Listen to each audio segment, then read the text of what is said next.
y entonces al no darse de forma adecuada este proceso de reparación, se producen una gran cantidad de proteínas fibrogénicas y esto va a condicionar que empiece a formarse desde esta fase fibrosis o a condicionarse la fibrosis pulmonar. Entre el día 7 y el día 10, que es cuando se presenta de manera normal la fase proliferativo-fibrótica, pues bueno, aquí lo que vemos es que ya básicamente la estructura del alveolo se ha perdido por completo, las células normales han sido sustituidas por células fibróticas, como podemos verlo aquí en esta tinción, en donde justamente lo que está marcado en azul son depósitos de fibrina y de colágeno de tipo 1, y hay fibrosis extensa, y obviamente esto va a condicionar una mala función en todas esas áreas del pulmón que han sido dañadas o agredidas. Como mencionábamos hace un momento, la gran cantidad de citocinas proinflamatorias que se siguen produciendo, interleucina 1, factor de necrosis tumoral alta, interleucina 6, interleucina 17, interleucina 8 y algunas moléculas de adhesión endotelial van a condicionar que haya también una activación en la expresión de proteínas fibrogénicas y que comience a darse esta respuesta de reparación de daño de forma temprana, que lo que va a condicionar va a ser los depósitos de fibrina y la formación de pequeñas fibras o de cicatrices en todas las paredes del alveolo. Tenemos también un periodo al que le llamamos periodo de riesgo, en donde se puede presentar la falla multiorgánica. Y este periodo de falla multiorgánica comienza después del día 10. Como ya mencionamos, el daño agudo al pulmón puede pasar desapercibido hasta que empiezan las primeras manifestaciones clínicas, pero esas manifestaciones clínicas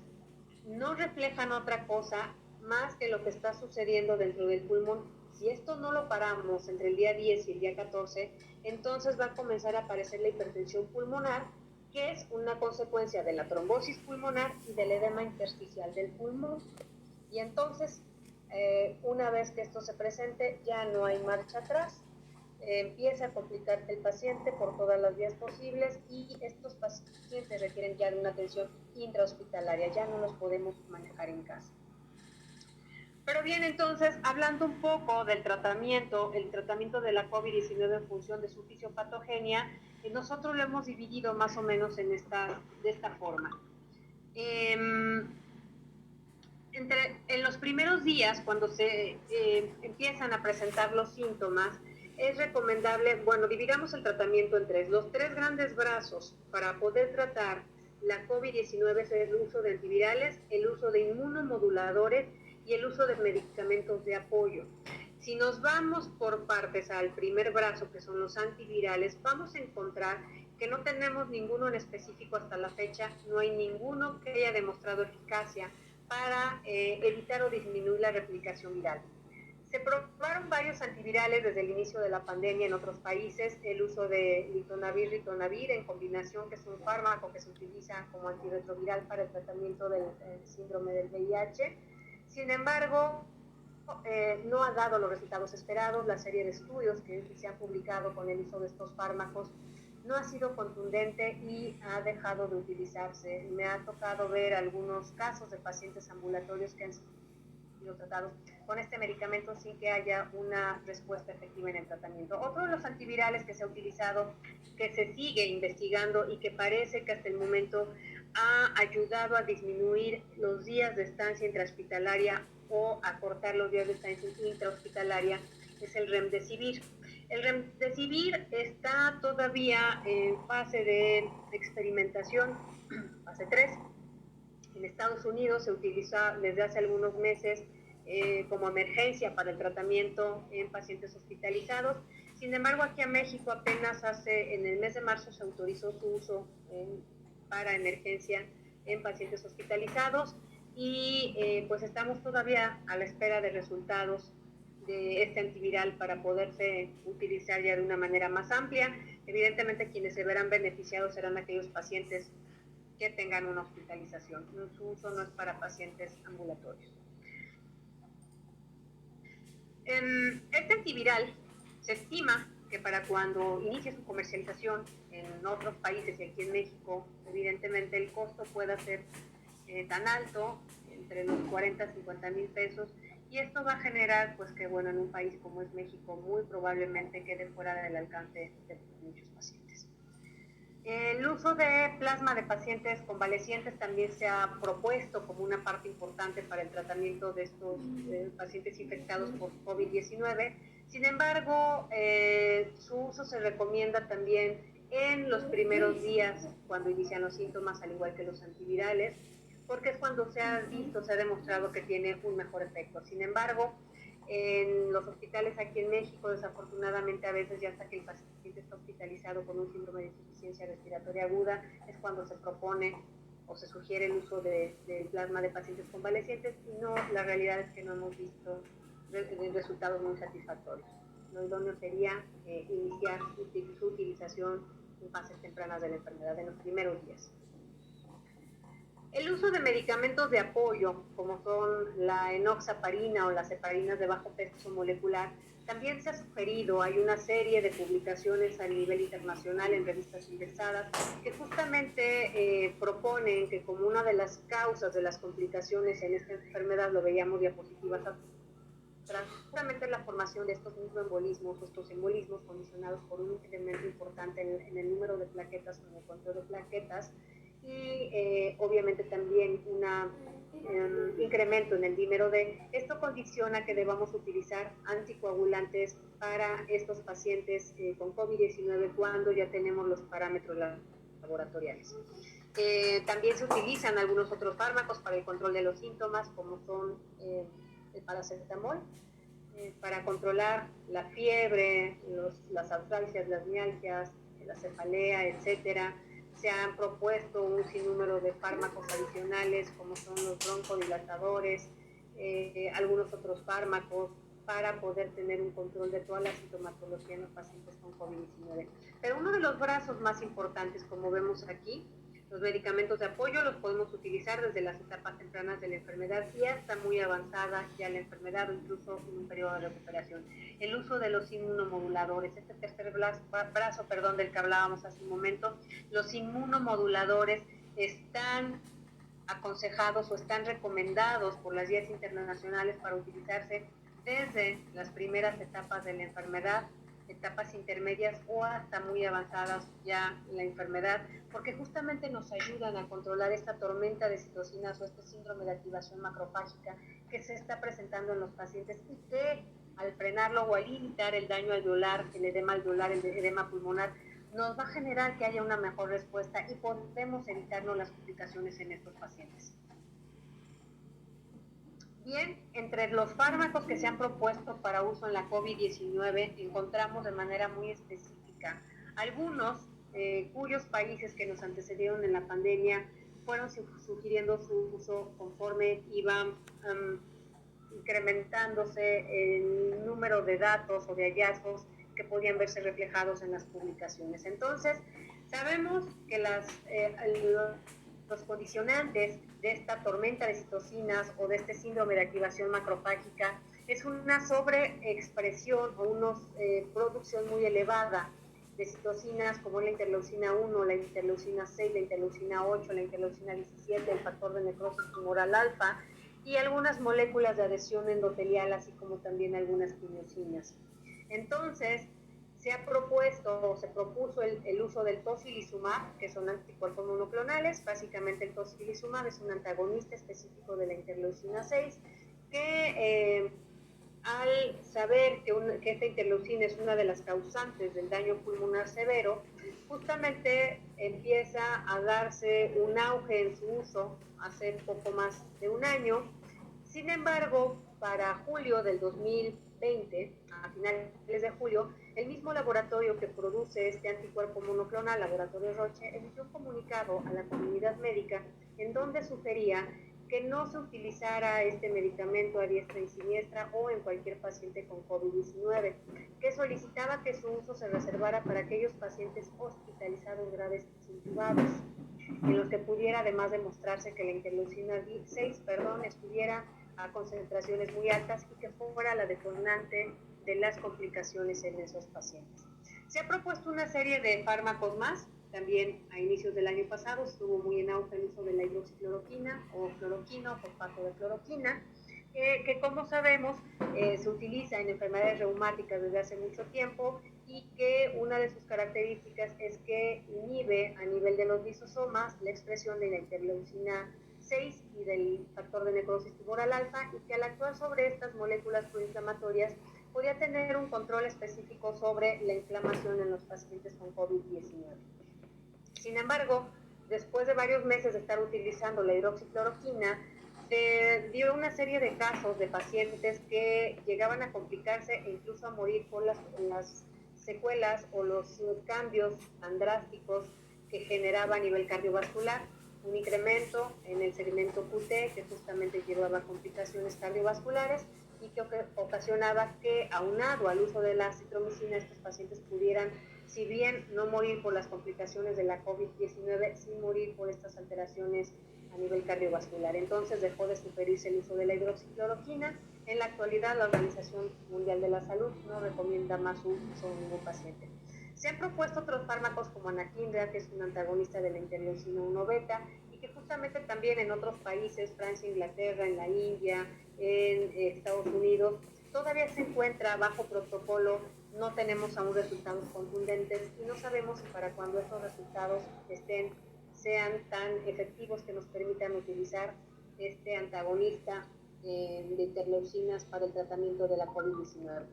Pero hay otro tercer nivel. Este tercer nivel en el que se está tratando de bloquear a las citocinas es a nivel de los factores de transcripción, es decir, río abajo o todavía un nivel más abajo. En lugar de bloquear de manera directa las interleucinas, se trata de bloquear la transducción de la señal de la JAK-STAT, que actúa río abajo en la transducción de la señal, inhibiendo la producción de las citocinas proinflamatorias, aunque también están todavía bajo investigación. No tenemos resultados y no sabemos también si estos resultados vayan a ser contundentes. Como ven, se va cerrando el abanico de los medicamentos moduladores de la inflamación de los que podemos echar mano. Sin embargo, se siguen investigando. La Organización Mundial de la Salud también hace algunos meses propuso el uso de los corticosteroides para tratar la tormenta de citocinas, específicamente de la dexametasona a dosis bajas, 6 miligramos diarios durante 10 días, pero también la OMS ha sido muy específica al dar las recomendaciones y desafortunadamente estas recomendaciones no se han seguido como debiera. La OMS y otros organismos internacionales, así como en algunas guías de práctica clínica en diferentes países, recomiendan el uso de la dexametasona a dosis bajas, pero únicamente en pacientes hospitalizados graves intubados. No es para pacientes ambulatorios y no es para pacientes con enfermedad leve, moderada o grave que no requieran todavía de ventilación no mecánica, como son las puntas de alto flujo. Esto quiere decir, me voy a ir 2 diapositivas adelante y luego regresamos, que la dexametasona, debido a los resultados que se han obtenido y que sí han sido en estudios multicéntricos, se ha observado y se recomienda porque aporta beneficios a enfermos en estado crítico. Pero la recomendación número 1 de la Organización Mundial de la Salud es que se administre para tratar a los pacientes graves o críticos de la COVID-19. Y la recomendación 2 es que se desaconseja tratar con corticosteroides a los pacientes con síntomas leves o moderados de esta enfermedad. ¿Por qué hago tanto hincapié en esta parte? Porque justamente muchos de los pacientes que han llegado a complicarse y que han llegado con nosotros ya en una situación o con una evolución tórpida, justamente ha sido porque al inicio de la enfermedad se les han manejado corticosteroides. Recordemos que los corticosteroides, primero, en un proceso inflamatorio como es el ingreso de microorganismos al cuerpo humano, desencadena una respuesta inmunológica en donde sí las citocinas proinflamatorias se incrementan, pero debemos de tener también una actividad de mensajeros antiinflamatorios actuando, tratando de modular esta respuesta inflamatoria para que no se salga de control.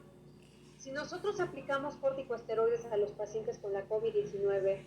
en una etapa temprana de la enfermedad o en pacientes con enfermedad leve o moderada, lo que vamos a generar es que esta respuesta inflamatoria se abata pero también los mecanismos antiinflamatorios que deben de estar presentes los abatimos. Entonces, el sistema inmunológico del paciente va a ser muy competente para poder responder ante esta agresión, ante la presencia del virus SARS-CoV-2. No va a poder contender contra el virus y entonces el virus comienza a replicarse de una manera descontrolada, la carga viral va a ser muy elevada y vamos a tener complicaciones en estos pacientes.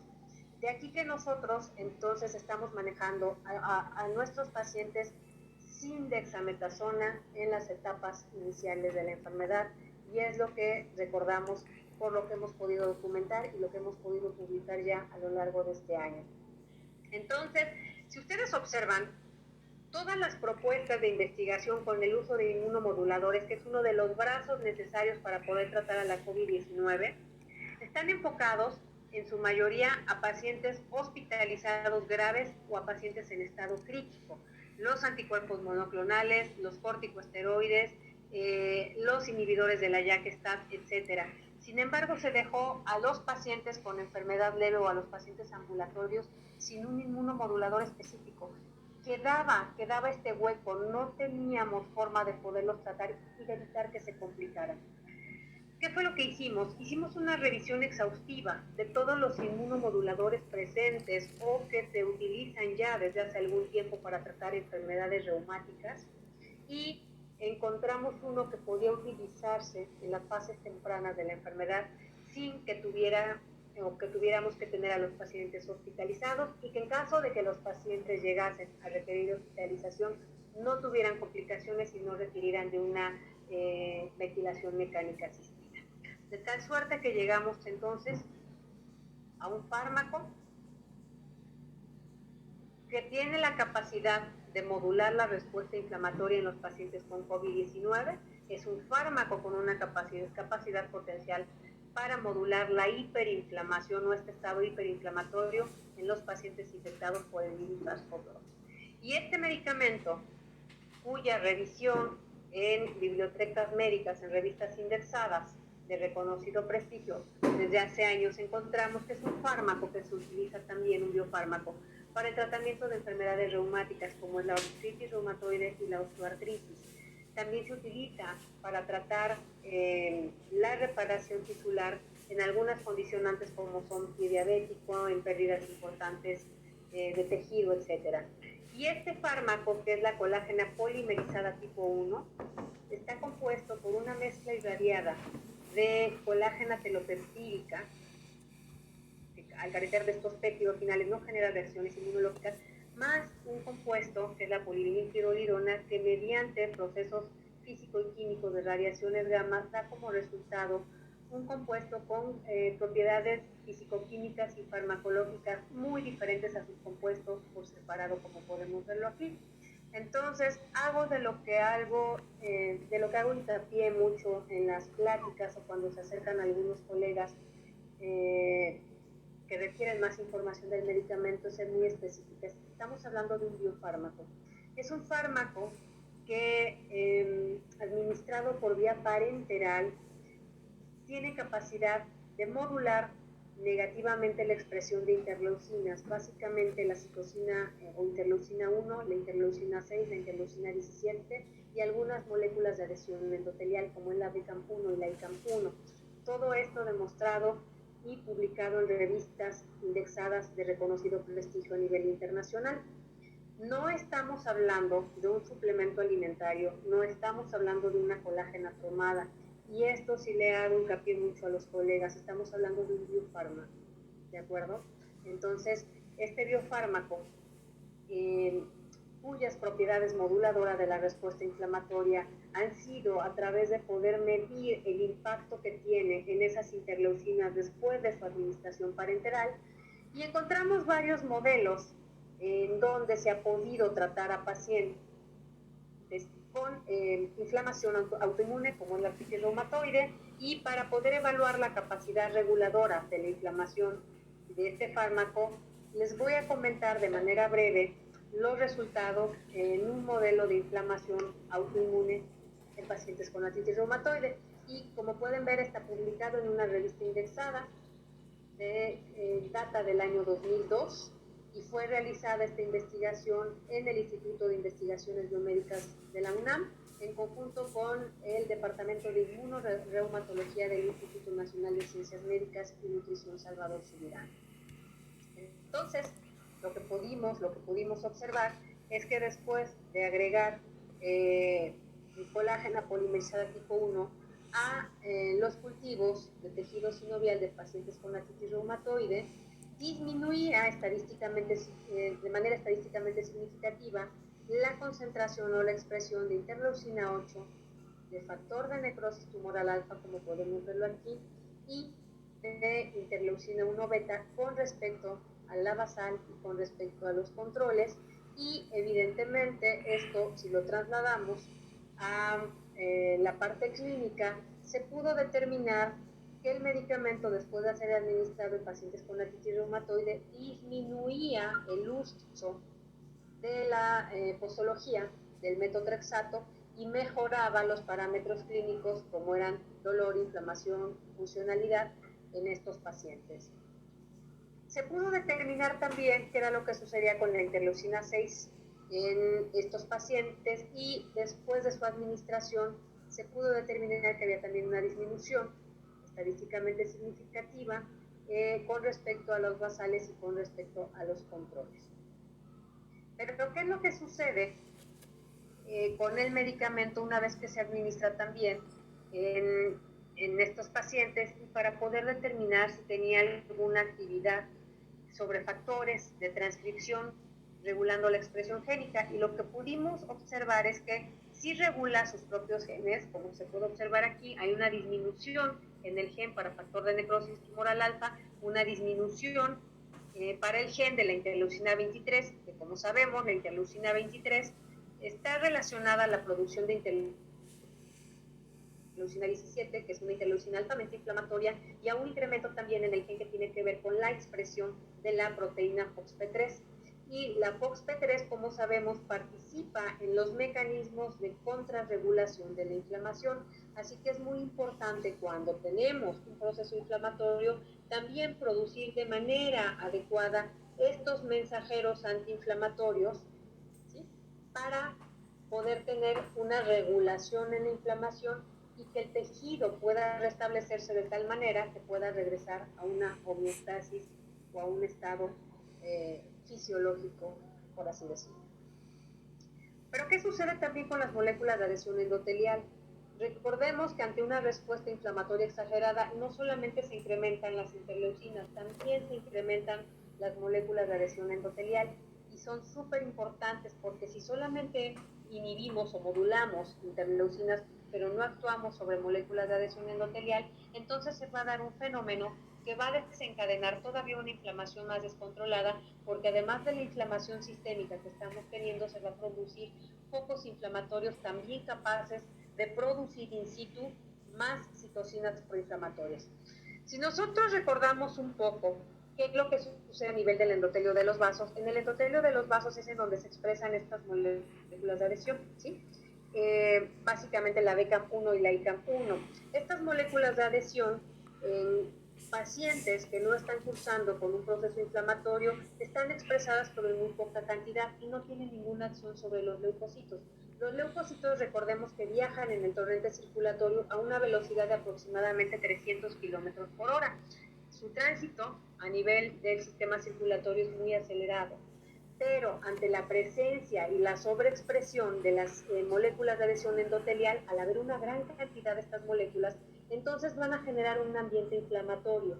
y al expresarse van a condicionar que el leucocito disminuya la velocidad a la cual transita, y al ser captado por este ambiente inflamatorio se una a las moléculas de adhesión y se dé como resultado el fenómeno de migración celular o diaperesis, que va a condicionar que cuando los leucocitos ingresen a esos tejidos van a formar focos inflamatorios que nos van a desencadenar todavía una respuesta inflamatoria más intensa. De allí que lo que pudimos observar en esta serie de estudios de pacientes con artritis reumatoide, con osteoartritis, es que una vez que se agrega este medicamento, la colágena polimerizada tipo 1, a los cultivos, de pacientes con AR, disminuye de manera estadísticamente significativa la expresión de la ICAM1 y la expresión de la BCAM1. Por lo tanto, disminuye la migración celular y disminuye por consecuencia la formación de focos inflamatorios. Pero no bastaba únicamente con conocer y saber que el medicamento tenía o era eficaz al modular la respuesta inflamatoria. También teníamos que revisar qué era lo que sucedía en cuanto a la seguridad del biofármaco. Y encontramos también en una serie de publicaciones, aquí me voy a permitir resumir una, que cuál fue la respuesta celular y humoral tras la administración de colágena polimerizada tipo 1 durante diferentes periodos de tiempo en humanos. Y como pueden ver también está publicado en una revista indexada que data del año 2003, en donde después de 2 aplicaciones o hasta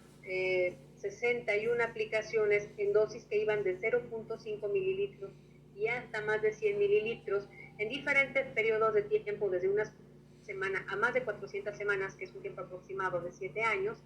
el medicamento o este fármaco demostró que era un biofármaco seguro, que no generaba genotoxicidad y que no induce a reacciones de hipersensibilidad localizada, a reacciones de fibroproliferación, linfoproliferación, ni a la formación de anticuerpos anticolágena porcina o anticuerpos anticolágena polivinilpirolidona o anticolágena PBT.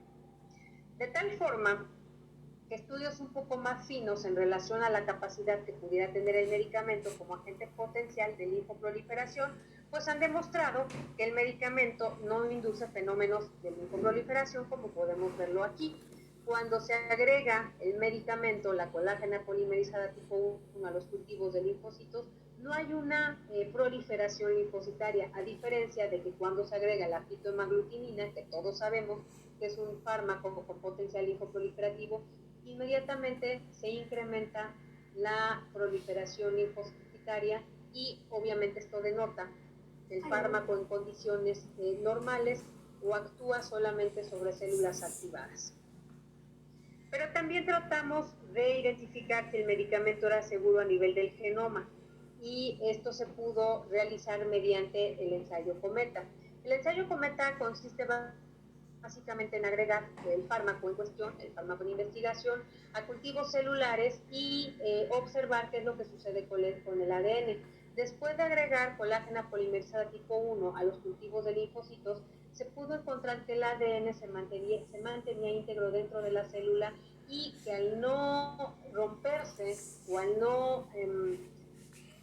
destruirse este ADN, no se formaba estas pequeños fragmentos de ADN en los cultivos que nos pudieran dar en la espectrometría, que nos pudieran dar como resultado esta especie de cola o cometa. A diferencia de que cuando se agregan sustancias tóxicas o que son que agreden al ADN, como es el sulfonato de tilmetano, pues como sabemos es una sustancia tóxica para el ADN, inmediatamente rompe